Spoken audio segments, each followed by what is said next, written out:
Hey guys, welcome back to What Do You Make? It's been a while. And my name's Morgan Roberts, and this is a podcast that I started 3 or 4 or whatever the hell it was years ago, where I asked people, what do you make? I asked them that question, and then I made a picture of them. I talked to creatives, I talked to business owners, I talked to people, I just talked to people who I found interesting and wanted to have a conversation with. And I made 30 episodes of that podcast, and today I'm bringing it back. I'm going to make some new episodes soon. It's March 2020, where are about to be really stuffed by this coronavirus outbreak. Australia has just really started seriously locking things down and people isolating where they can. And you know what? That sucks. But this is the silver lining here is that we have time to use the internet and make podcasts and talk to each other and communicate in this way and get stuff done. And you know what? Something that I wanted to do for ages was relaunch this podcast. Today, also, being exactly the 17th of March, 2020, the second season of Bluey came out. Now, if you don't know Bluey and you live in Australia, then you've been living under a rock, because this TV show, it's a kids' TV show, it's an animated show with a family of blue heeler dogs, and the titular character, Bluey. It's all about her friends and her family and all their adventures, and it's great. And my friend Melanie Zanetti voices the mother, and season 2 just came out today. And look, what better time to bring up this old episode? This was a great chat with Mel.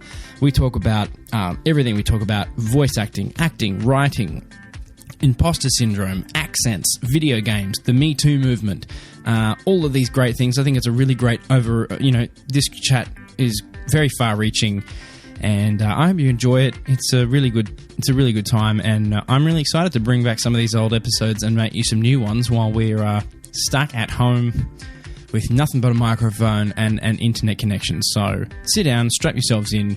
I've been really looking forward to doing this. So here we are. Welcome back to What Do You Make? With myself, Morgan Roberts.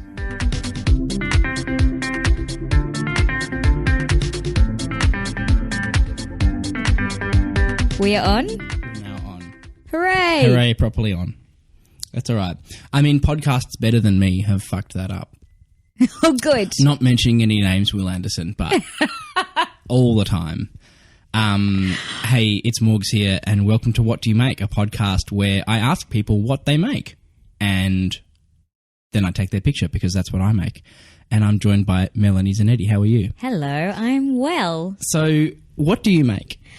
I am an actor and a voiceover artist and an acting coach. And as I was just saying before, I had a little connection when you said, this is about what people make. And I'm like, do I actually make anything? Yeah. Do I create anything at all? Am I a fraud? Why am I on this? Yeah. I had a little panic and I went, okay, no, I am a creative. So I guess I am part of a process with other people in realizing creations. That's how I'm justifying my voice on this right now. Well, yeah. I mean, that's the thing, because so much of this, like, I didn't manufacture this goods here, this product or this object, that we have this idea of, I didn't physically create a thing, and that but that is such a shitty, narrow way of viewing all this stuff that we actually do with our time and our energy and our creative energy and so on and so forth. And so that's kind of where I was like, well, hang on, no, this question is totally great and applicable to basically anything and anyone. Yeah. So that's so okay, yeah, so we're going to remove all the judgments. So basically, myself. You are valid and everything's fine. Okay. I just need you, like, walking around with me constantly, telling me that. Hey, guys, it's fine. It's fine. You were valid. You were fine. Yeah. Like, like some kind of, who is the guy in The Sixth Sense? And no one else can see me. Yeah, totally. I'm just constantly leaning totally, in. just like the Bruce Willis character. Yeah, Brilliant. yeah. Thank you. For some reason, I was thinking about Nicolas Cage, and I couldn't get Nicolas Cage out of my head. Wow. Yeah, I was like, he would have been terrible in that role. Yeah. I'm so sad. I'm dead. Life's hard. Yeah. So that's what I make.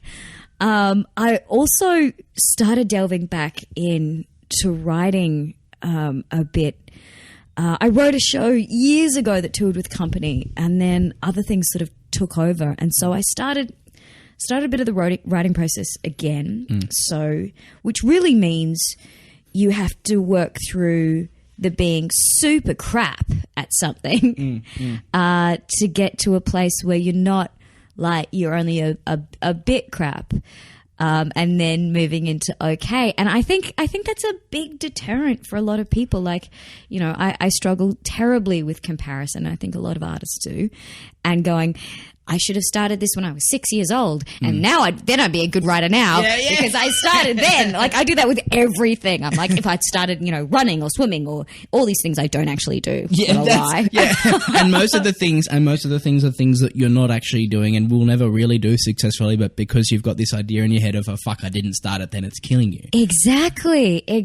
So getting over that hurdle of, I should have done this 10 years ago. I feel like that with particularly anything creative, and letting go of comparison and all of that. I don't know if anyone listening to this has ever done the Artist's Way book. It's brilliant. It really helps with this stuff if you want to like program to help you through it. I've done the book like twice and helpful. Just dealing with everything is about how much time you decide to invest in something. And I have been investing time other places creatively. And so having to like go, no, it's okay. This is just not where you put your time at this point in time. So, well, I mean, and the thing is that all those other things, all those other endeavors that you're putting that creative time into, I mean, like they inform this writing. And totally. So it's kind of like, it's not like you're starting anything from square one. Like this is very true. Like we're never going to start anything from square one again, ever. Yeah, and we're I think always bringing prior. I think experience. especially if you're in other creative mediums, it's always like I read so many, especially from America, so many pilot scripts, like at least one a week, and you get a really good sense of structure and form and all of that just from reading it so much. You also see how much more the Americans put time and energy and money into their product compared to Australia, which breaks my heart because we have so many brilliant artists here. It's just the investment in time and money in our product. Something that occurred to me just then is that little someone on the internet somewhere in a group chat.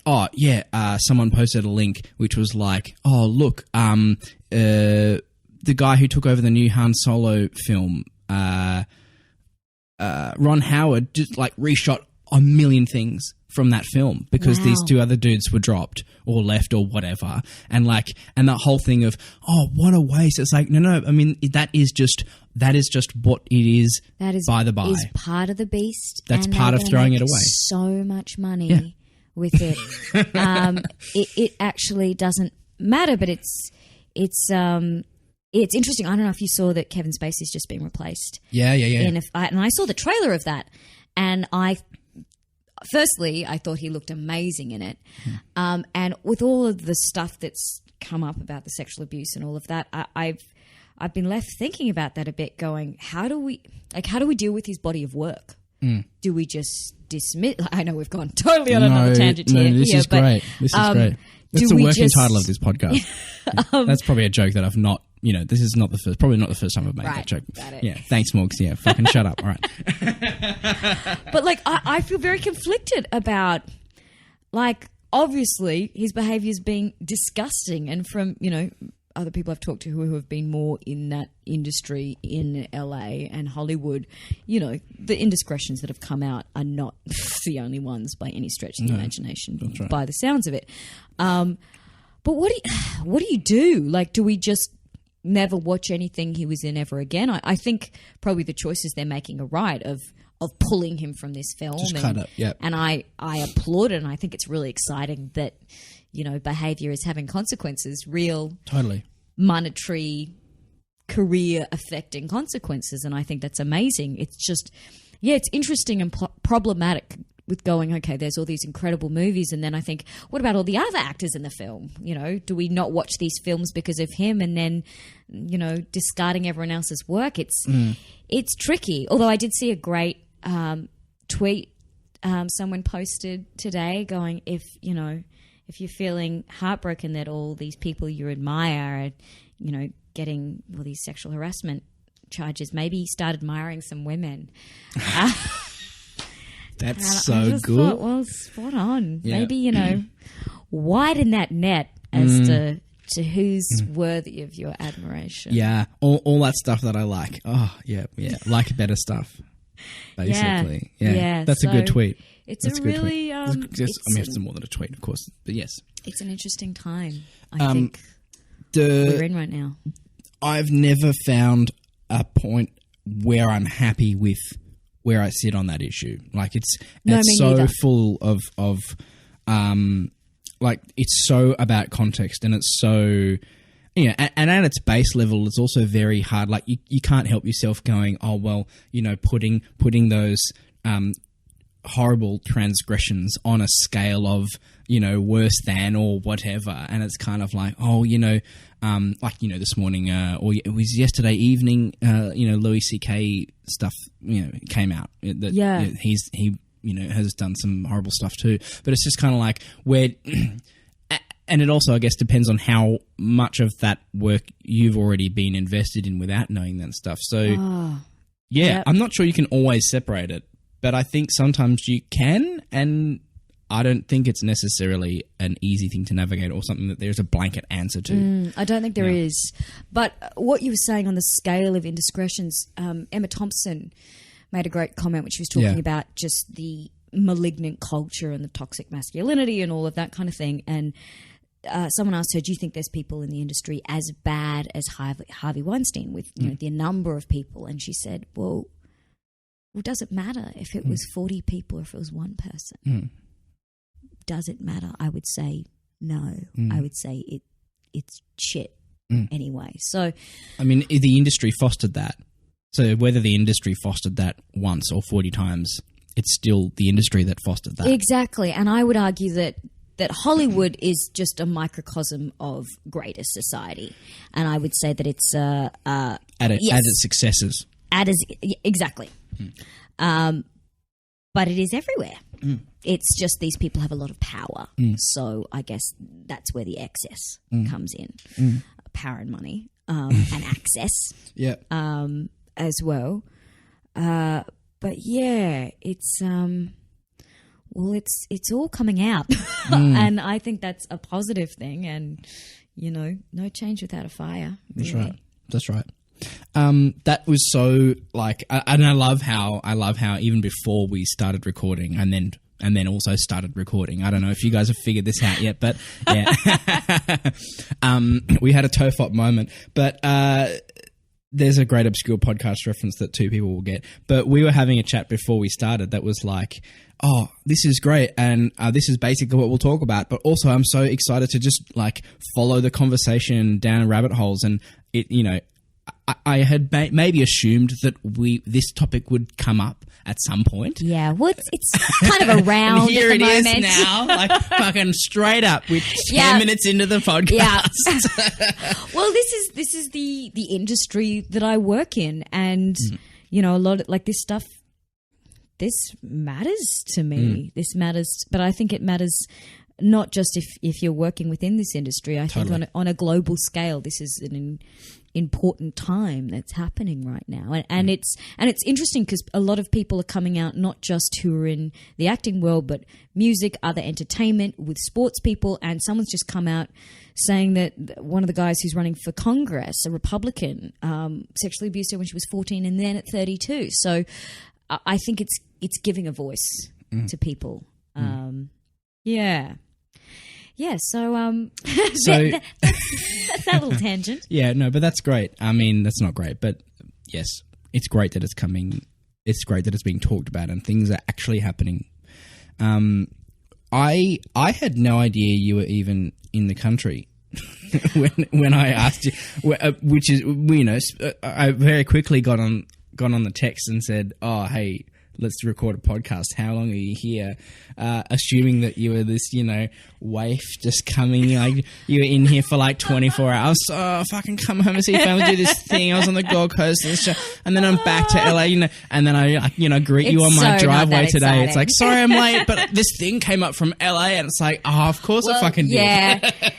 That sounds exciting, but it just means like there is zero stability in my life and something can pop up at any time, and then suddenly everything I've planned is just thrown out the window. Yeah, totally. And that is something that like I've been dealing with. So I've been back since about, I think, in April, and I got back and then I did a bit on a feature and a couple of shorts, and then I was cast in a new TV series, kind of kids teen fantasy, which has been a lot of fun. And looks awesome. Yeah, it's going to be great.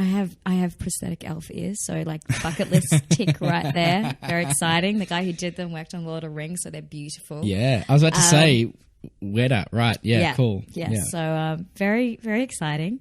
And now I'm working on a cartoon, voicing a character in it, a little cartoon called Bluey, which Ludo Studios is doing, which is very exciting. It's already been bought by the ABC and the BBC.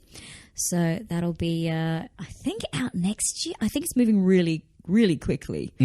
But it's gorgeous. And it's based a lot on the animator's experience with his two little daughters.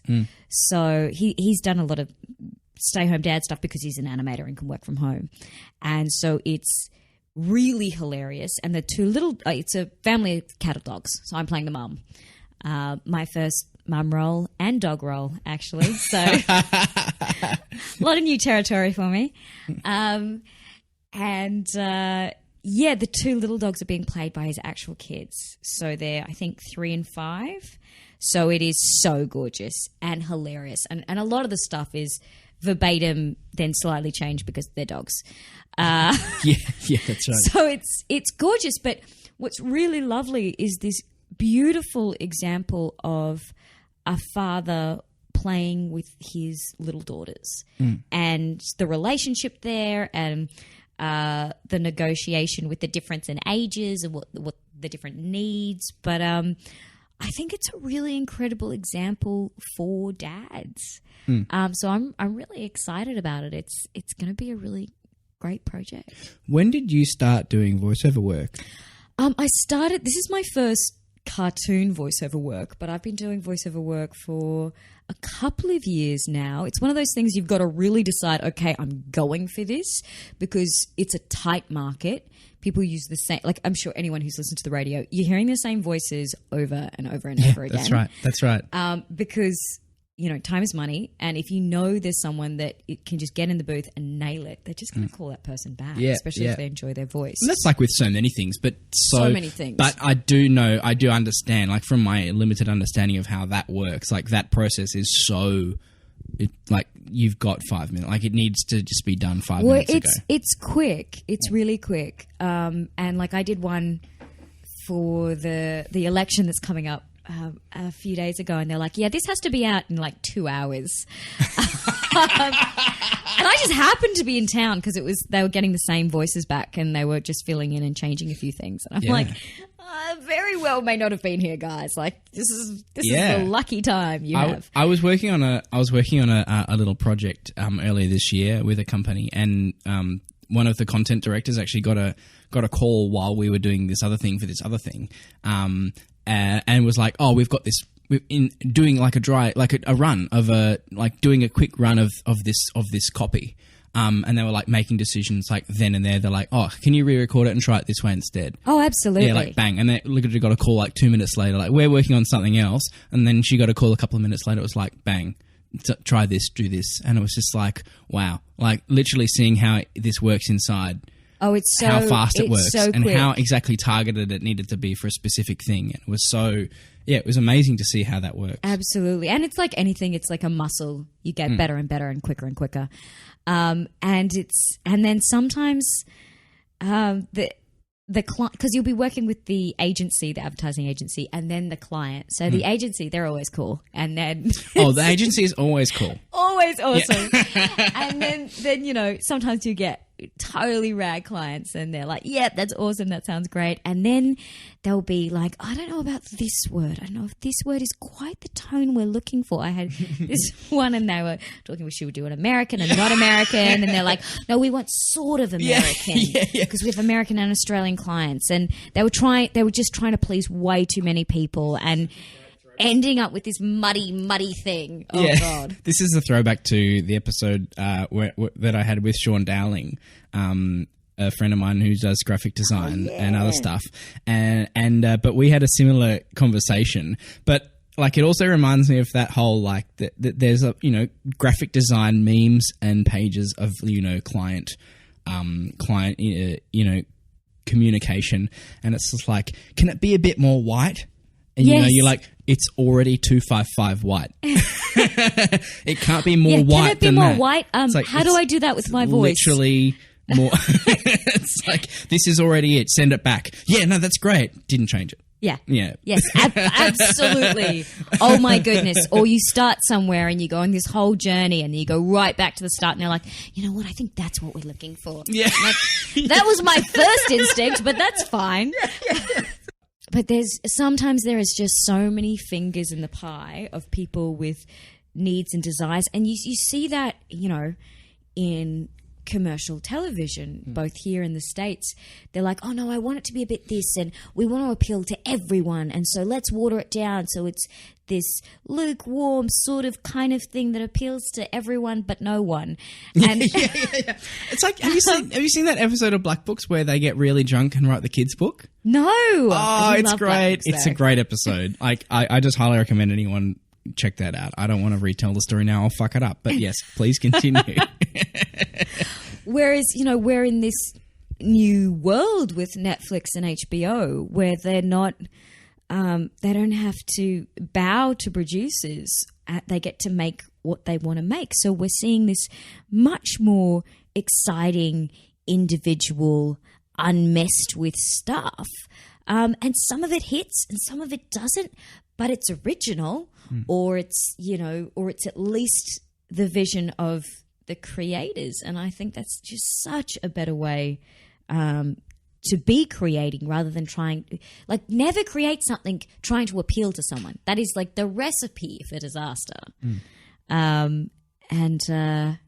Yeah, so I think it's exciting. Like, we're in the golden age of television, obviously. Totally. There is so much to watch. I can't, like, I have not turned on Netflix for months because I can't afford to start something because then you're in the hole. Then there is no escape. Then I am like, I am not doing my work. So there's like, I'm going to have to wait till holidays because that is dangerous. I had a part-time office job this year for about 6 months. And the Game of Thrones conversation was so strong that I had to go, and I had stopped watching it after season 3. Oh, really? Yeah. Was that by choice? Well, because iTunes were... No, because Fox were shitty and were like, oh, we're not releasing it on iTunes until the whole thing's aired.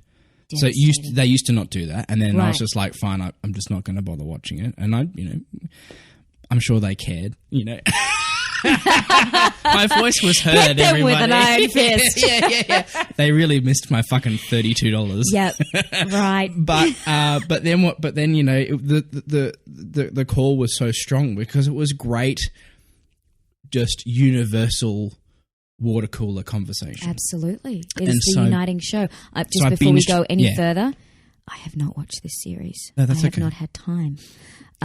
So no spoilers. No. Anyone. No, or just you, because you're the only one in the room. Yeah, I'm not going to spoil it. Guys, spoil. So I binged season 4 to 6 and then 7 finished. And You're a hero. So in about 2 months, I binged 4 seasons of Game of Thrones. It was good. Wow. Emma even watched a bits of it with me after only having ever watched season 1. And she was like, who's that? And I was like, oh, yeah, they were fucking that person and they killed this person's dad. And she's like, oh, yeah. It's like, wow. When you reduce it down to that, you're like, really? Oh, yeah. Yeah. That's why quite it's such base, really. Yeah, that's why it's such good water cooler conversation. It's literally dealing with fucking and dying. Yeah, with a big budget. Yeah. But yes, there is so much. I mean, what stuff have you been working on with TV? With TV stuff, Because how many times have you gone over to do pilot season now? I think it's 3. Well, sort of 3.5 now. So the first year was kind of just a bit of a reconnaissance, going, what is this place type thing? And then the second year I went over, I booked a film with HBO, which was part of Project Greenlight, a series that Matt Damon and Ben Affleck ran about getting a new director filming a first-time film, and I was in that film. And then I went back over the following year and I was what's called pinned. So it means that there's 2 or 3 people they're looking at for a role. And I was pinned for a Marvel series for 2 months, which I didn't end up getting, which was heartbreaking. But then I saw it and it is like the least good Marvel on Netflix. So I was like, it was Iron Fist, by the way. I was about to ask... I think you're talking about Iron Fist. And I was like, okay, I'm way less disappointed now. The show that, like the amount of, that is a meme. That is a meme that we perpetually, like me and all my nerd friends on the internet perpetually cannot finish watching it. It's just dull. I'm just astounded that, like, are they the same writers as, say, Daredevil? Yeah. Have you seen both seasons? Daredevil was great. Great. Yeah. It's great. Yeah. Such good writing. There's like, that's one reason I do watch Netflix a lot, because I have students who I teach screen and do self-tapes and things like that with. I'm always looking for good material. And that was a show that I pulled a couple of great monologues and a great scene from. And I was like, wow, this is legit great writing. And then you see Iron Fist and you're like, whoa, you guys, what is happening? Who is writing this? So yeah, that was less disappointing than it could have been. Actually, so that was last year. Even though I really like David Wenham. I just think he's great. So do I. He's a sweetie. He's fabulous. Yeah, he's hard not to love. Yeah. Yeah, so that I had a year last year of just coming second for projects, which can be like, it's completely heartbreaking. But at the same time, it means there's nothing else you can be doing. It means the work's good. You're doing your side of the things. You are just not right. You are just not the ingredient that they need for this particular project, which is both great because, you know, you're doing the work and it's getting where it needs to be, but also like, you're like, when am I going to be the right ingredient? Like I'm 5'1", so height and looking old enough has been an issue, although last year really aged me, so I think that's helped. No,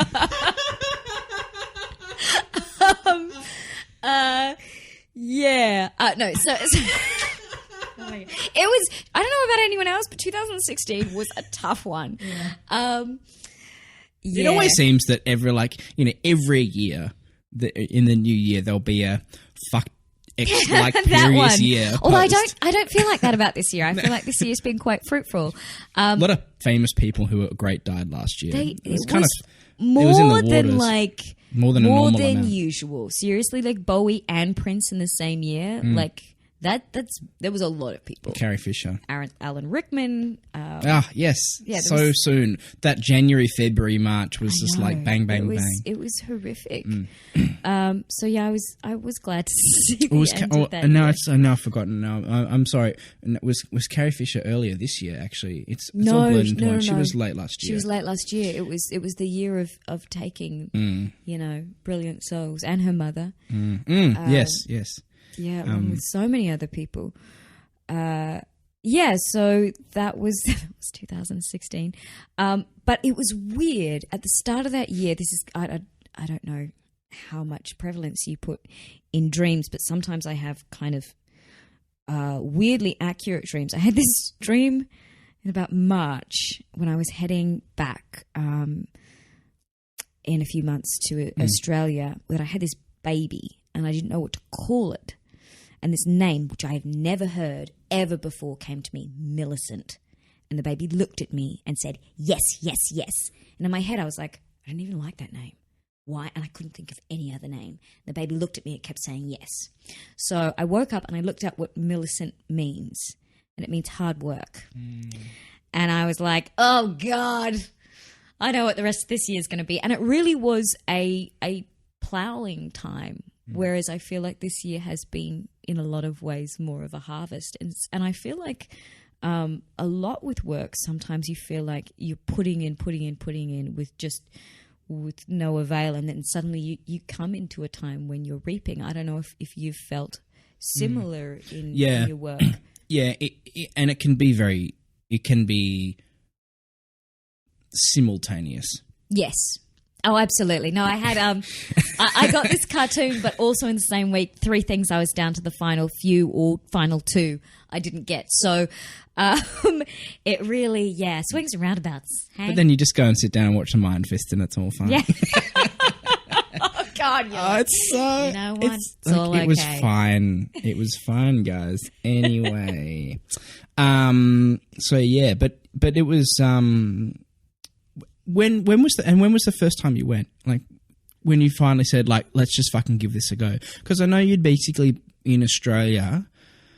Like, I'd seen you in a couple of theatre shows, like, when we were first introduced. And well, look, it was very theatre heavy when I left uni. And then I sort of had to decide to start turning theatre down, so I was free for film. And for me, it was never like, I'm just going to give this LA thing a go. I'd never even thought of LA. I'd never even... That's always kind of been it for me. Like, I was never going to do this. I always thought, acting's for very beautiful and very deluded people, and I'm neither of those. So I'm going to go do something really responsible. And so I went and did a creative industries journalism degree, which grated on my soul, and then I deferred from that. And what did you learn, though? I learned that I hated it and that I was trying to be sensible. Anyway, so my parents sat me down and they're like, you really loved acting. You can do anything later. You should do this now. And I was like, that's very irresponsible. And then I cried because they were right. And then there was one course left open. It was right near the end of the year. And I went and did that. And then the rest is history. So it's been interesting for me. So from day dot, anything, I was like, I'm just so grateful. I'm so grateful that, like, this is happening and blah, blah, blah, blah. Until I finally got to the point where I was like, oh, no, you work really hard.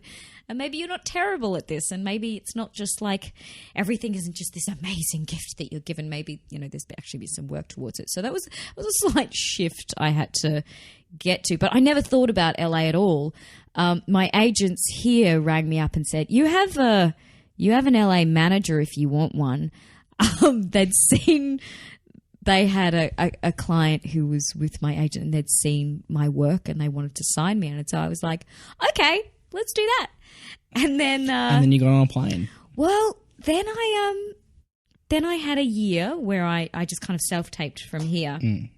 And then they're like, we've organized a visa for you. Do you want that? I'm like, oh yeah, I'll have a visa. Like, when I tell other people this, they want to kill me. Yeah. Because totally. O1s are so difficult to get. But they'd organised a deal memo for me and got people on board, and I got my life's work together and had to send it to be processed. It's a lot of work, everyone, if you ever want to get an O1. I've just had it renewed and have to go through that again.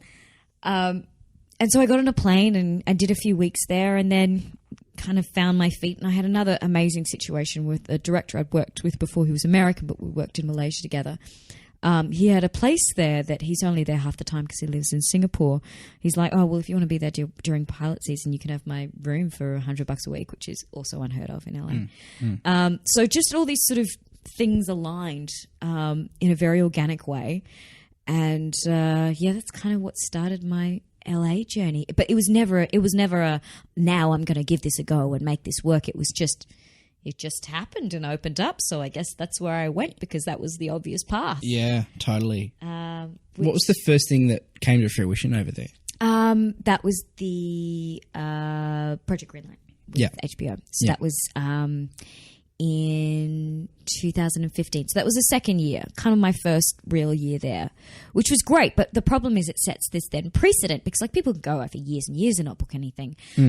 So then all of a sudden, and then the following year I was pinned for something, and then I was over for a couple of months this year, and then was coming back for a project, and then booked a few other things. So it's always, you have to work out how to deal with the instability of your life and the never knowing.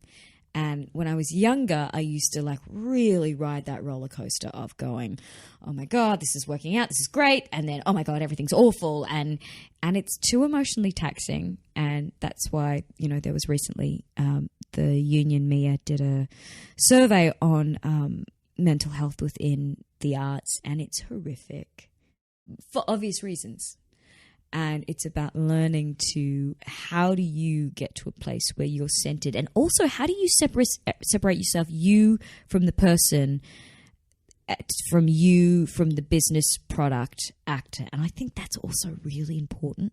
What are you interested in, and what do you love, and who do you love, and what makes your life rich that's outside of acting?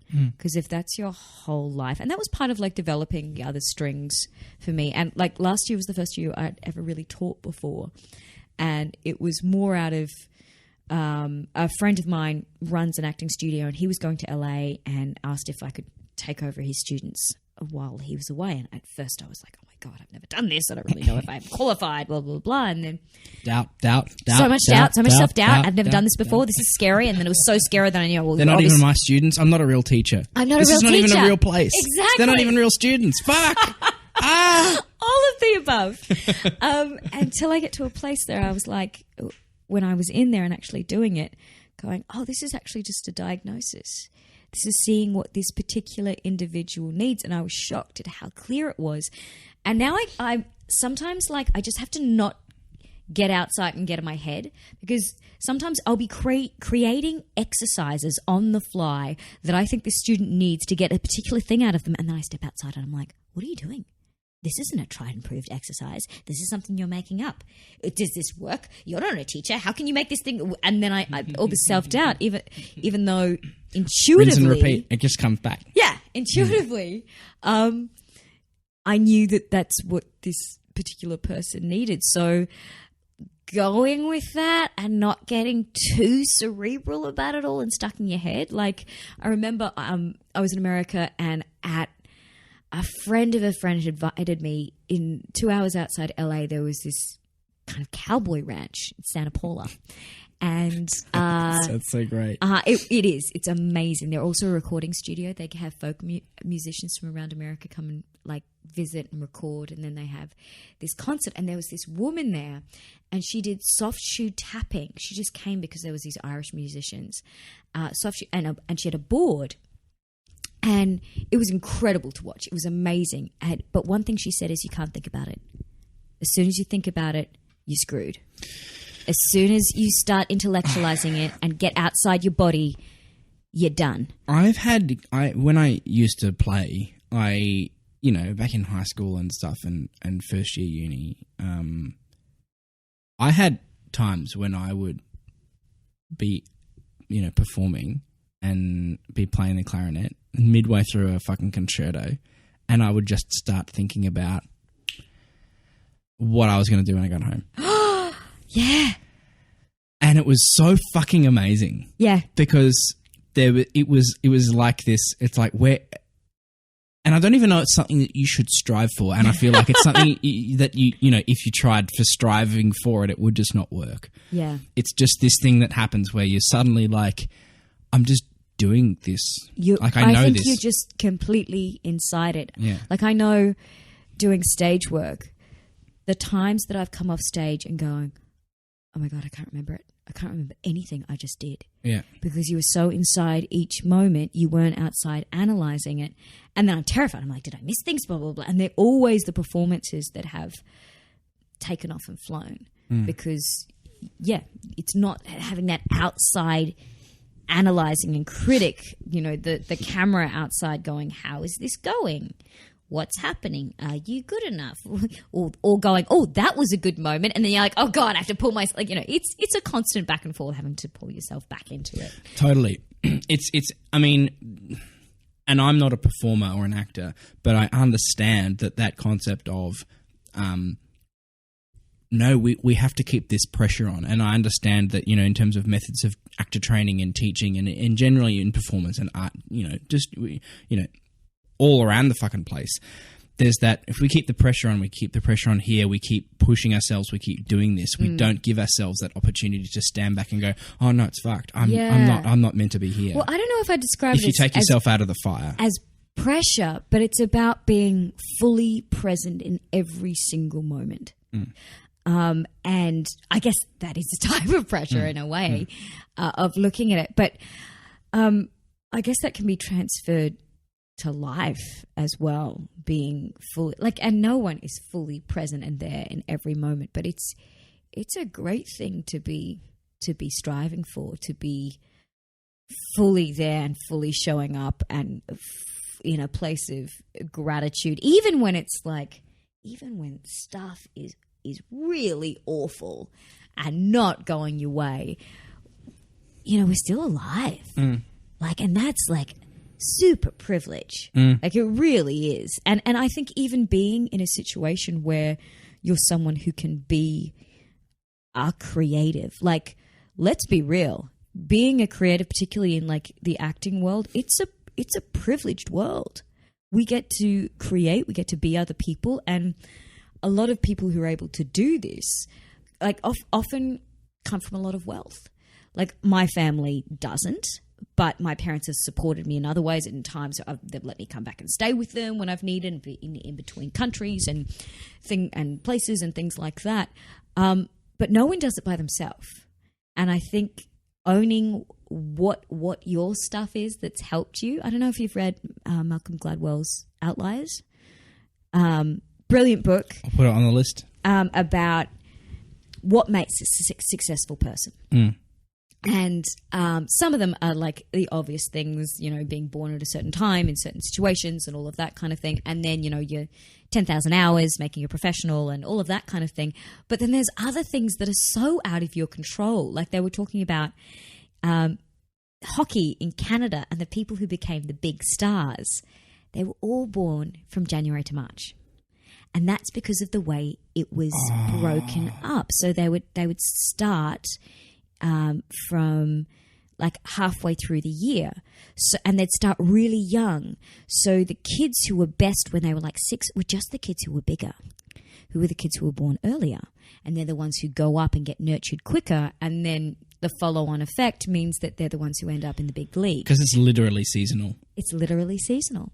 So just things like that, you start going, okay, there are so many things that affect how successful people are. And, Steve Jobs and Bill Gates, they're born months apart, and at a certain time where there was a clock over with something with computers and coding, they were at the right place at the right time in history with the right types of support, even though they came from, different socioeconomic situations and all of that. They just, there's an alchemy of things. And then on top of that, there is how much effort and work you put into it. Totally. So it's it's just about, I think it's interesting. Firstly, knowing that even being a creative, you're privileged. Yeah, it's 100%. It really is, acknowledging that. And if you're not, then I think that you're doing your work a disservice because then you can't actually.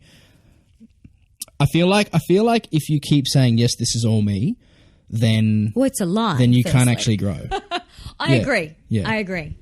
And also realizing, and I guess that's why there's efforts to put in creating programs for people who don't have that opportunity, not just for them, but also for us as a nation and the world. We're missing out on voices.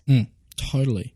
We're hearing from, certain voices because they're the ones who have the power and the money and the place to do this. And a lot of those voices have been white cis males. Yeah. And that is slowly changing. But we all miss out when that happens. I don't know how we got into this tangent. No, that's great. And we're going to take a break and make a picture. We'll be right back. Awesome.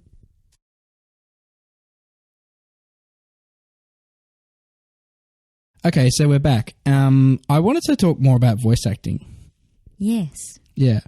So do you have any favorites, in terms of, you must be getting pretty good at being, getting rid of that Australian accent. Well, yes, that Australian accent is not really wanted in a lot, like not what I'm doing recording at the moment. Australian is perfect for this little family of Australian cattle dogs. Yeah. But with like, you know, usually the stuff that I need to do is just a general American, and then you know, you say a general English, but there is not a general English. What's your general English? Oh God, look, it actually varies. You need a script? It varies. Scripts really help. Writing of any type helps. I have a script in my bag that I actually don't know now that I can read because it's a project that hasn't been. I'll just grab something from my shelf. Hang on. I'll find something completely unrelated. No, my general English changes depending on the character. If they're like, if they're highborn and high class and they're a princess or it's some sort of fantasy thing, they sit a bit more like here. And they've got a bit more of a posh sound like this. And yes, they're... That's the hardest bit to get. Those little... Really? That vowel, that way that they close that. Like when we watch those lifestyle shows and they talk about books. Yes, well, it depends. It's so weird. much easier. Honestly, it's so much easier doing English for Americans because they've got no idea. Yeah. And you talk like this, and they don't understand. They're like, "What's that?" They don't. They're like, "Oh, that sounds English." I'm like, "I've got no idea where I'm from." Yeah. Like, but then you come up like this, and you say, "Hey, we could do this one as well," and they say, "Oh, that's a great English accent you've got." We don't think that's English, guys. I really don't think that's English. You've got a bit of a problem there. A little bit, yes. A wee bit. Now we're phasing across. With my as well. English, we're being equally as bad. With my English, I watched a lot of the BBC Pride and Prejudice when I was younger. So good. That's made it easier for me. That's so good. And then, of course, when you're a bit rougher and you're somewhere bit more... That's your My Fair Lady one. A little bit Cockney, but no one actually speaks with Cockney, so it's a bit more we call estuary, which is a bit of a blend of stuff, right? Yeah. But if I have to get specific... With no T's. With no T's. Unless the word starts with a T. Maybe. And even then. Yes, but then, like, it's what do they say? You know, never go full retard. It's also... Sometimes don't go full accent, because if you go full, like, proper Cockney, no one can understand you. Like, that Scouser sound. Look, I've got quite a good ear, but I actually have to have someone being specific with the accent. But often with like American auditions, they'll say Eastern European, like it's all the same. It's all the same. It's all just the same. Because it is the same to so many of them. To the American. This is the thing with Americans, because they don't have to do accents very often. They're not particularly good at them necessarily. Like, whereas Australians, comrade, it was very hard in the war. We are just generally this cold, oppressed people, and we drink some kind of spirit. There's a lot of generalizations that go on. We all wear scarves on our face. It's just it's very hard life. It's very hard. But Australians are great because we have to. We have no one wants to hear the Australian. Like, I don't have a particularly broad Australian accent. No, you don't. So I don't either. Anyway. Some people think that I am. They're like, "Oh, so where are you from?" I'm like, "Oh, do you get that too?" I get that too. Yeah. Right. Yeah, because my parents, and talking about, going back to a previous chat about our squad and our privilege and what we have as a support, and it's like, because both my parents were fucking music teachers, university educated, bloody inner western suburbs, like fucking you Morgan go see Roberts. theatre and suddenly you're in a different echelon. Yes, I go to the theatre. To the theatre. So where are you from? I'm from fucking Brisbane, you cunt. You can, like, sometimes for my Americans, I speak with how they expect an Aussie to sound, and they love it. Oh, truth, mate. Yeah. I go up at the end of every sentence. You just have to go a bit nasal, and you're there, right? So I think I've actually consciously fought against that sound a bit because I hated it. But, people obviously love it. I fought against it. I fought against it like a terrible book I was reading. It was, terribly, terribly crass. But people seem to love the Aussie accent. overseas. I think, they associate it with warmth and fun and larrikin and racism. And All our we're great starting qualities. to get that tag. It's finally starting to catch on. It really is starting to stick. Yeah, people are starting to wake up. Great. Yeah, not great. Anyway, back to voiceovers and video games. We were talking about earlier. So in our break, we did get chatting about this, and then it was great because Mel took on my moniker of no, save it for the podcast, and so I was actually showing her some stuff from a couple of games that I really like, and about that. Well, I've actually never played. No, that's a lie. I played Street Fighter once, where it was just pretty much. Yeah. Bashing the controller, and one other time I played Donkey Kong, and my brothers were like, "Our 2-year-old sister is better than you." So I haven't had like an extensive video game career, but just watching the bits you were showing me, it was really interesting.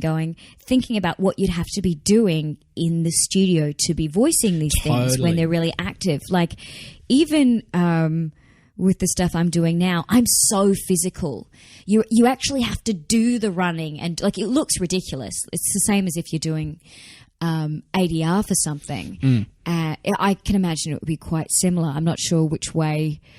Usually they do the animatronics, and then you'll do the voices, and then they'll do the final stage. So it's kind of bit by bit.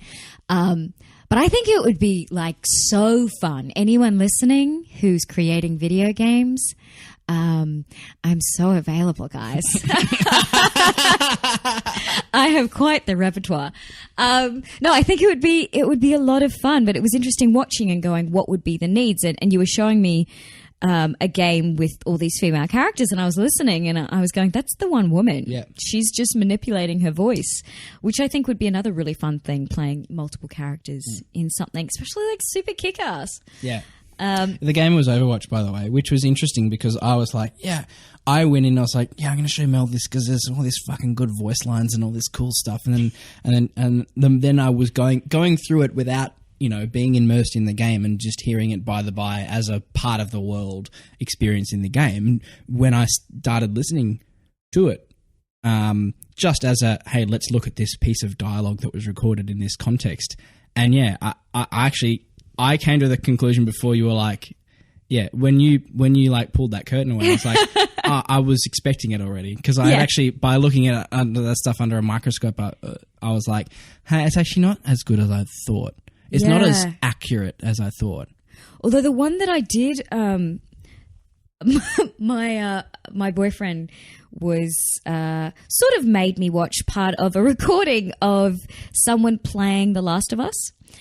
And which was quite it's very cinematic, but the voice work on that is pretty good.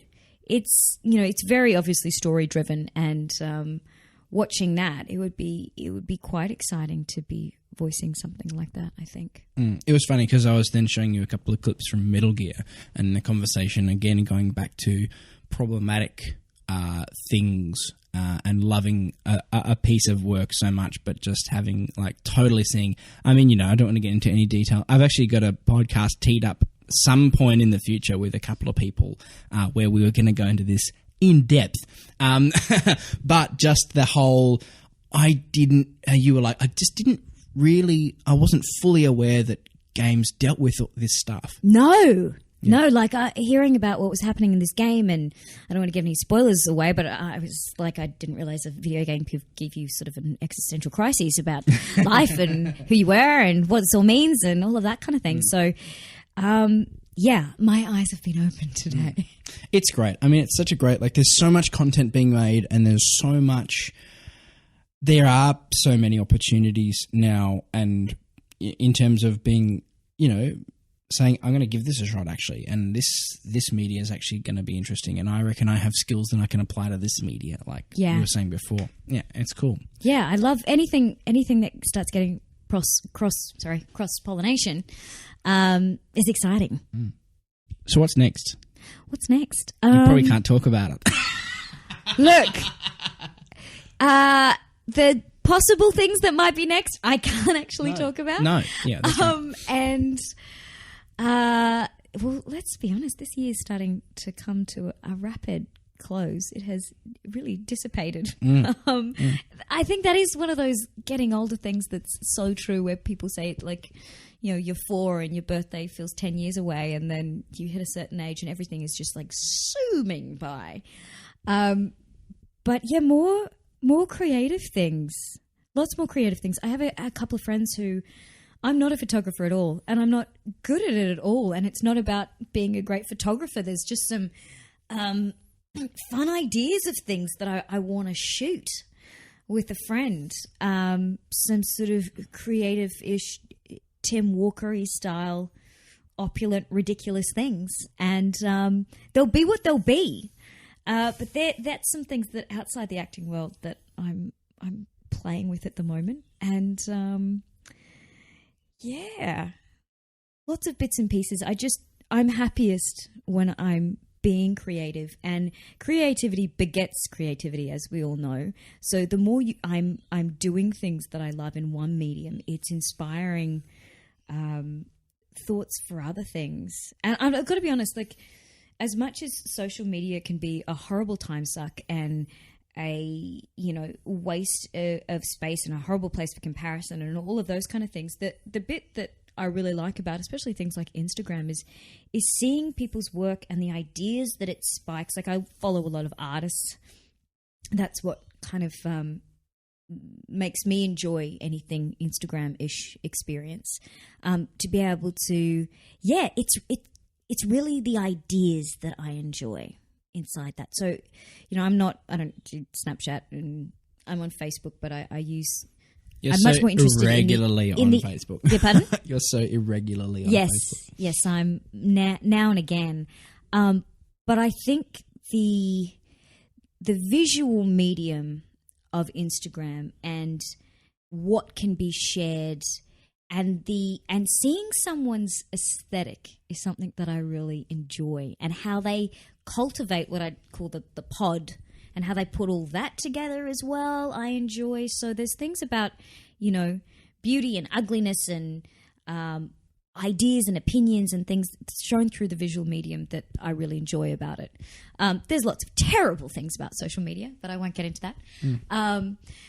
So yeah, just staying creative. And it's interesting, I was talking to someone and they were like, oh, you've been so busy, when are you going to have a break? And yeah, I want to break. But when you do what you love, you don't really want to stop it.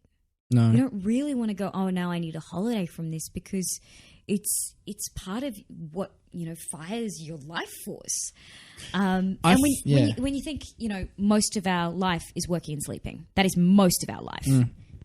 You may as well be doing something you want to be doing. That's such a great way to cap it off. Yeah. Marvelous. Wrap this up. Thanks for coming. Thanks for having me. Yeah. All right. Do you tweet? I guess you Instagram a bit. I Instagram a little. Look, even then I am judicious with the amount I do. I'm much more of a lurker. And usually it's like posting photos that obviously other people have made of you doing something. Yeah, which is clearly, that's usually it. It's rarely my own work. Occasionally it is. I've actually, there's a few I have of me in a bath with flowers. They're actually my own shots. Yeah. Cool. My eyes are closed and I'm in water. That is hard to take on a camera and not drop it in the bath. But there's a few there that are mine. But mostly they're other much better photographers taking pictures of things that I've been doing creatively or just for fun, which is something that's, so incredible about the photographic medium, is that it's so instant. The thing you were saying before about like taking a break, and I know that we've actually wrapped up and then we've kept talking, that never happens on a podcast. Ever. But that's the same thing with me, I feel. It's like, no, I do need just a break from looking at weddings. Yeah.